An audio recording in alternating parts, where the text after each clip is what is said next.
एकनाथ शिंदे यांनी देवेंद्र फडणवीस यांची तक्रार केली नेहमीप्रमाणे की ते आमची कोंडी करतायत,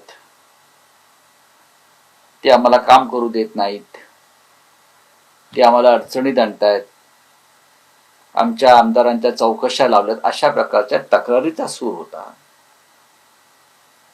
आणि त्यानंतर त्यांनी स्वतःच एक ऑफर अशी ठेवली की आता परत महाराष्ट्रात जी एकजूट झाली आहे मराठी माणसांची ती अधिकाधिक भक्कम होईल आणि त्याचा त्रास आम्हाला होईल.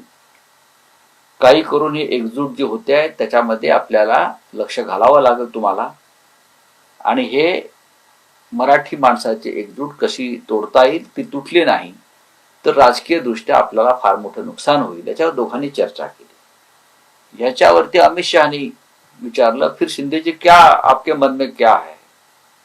तेव्हा शिंदेजी म्हणाले की मला मुख्यमंत्री करणं हा त्याच्यावरचा उपाय.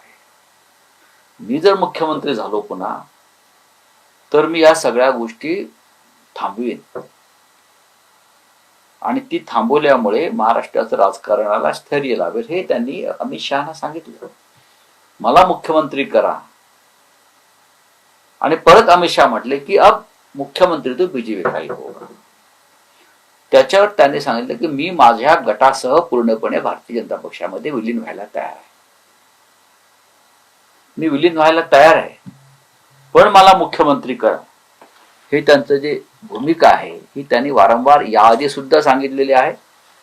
आणि काल पुन्हा एकदा ते इतके डेस्परेट आहेत की मी माझा जो काय गट आहे तुम्ही स्थापन केलेला हा तुमच्याकडे मी विलीन करतो, पण मला मुख्यमंत्री करा.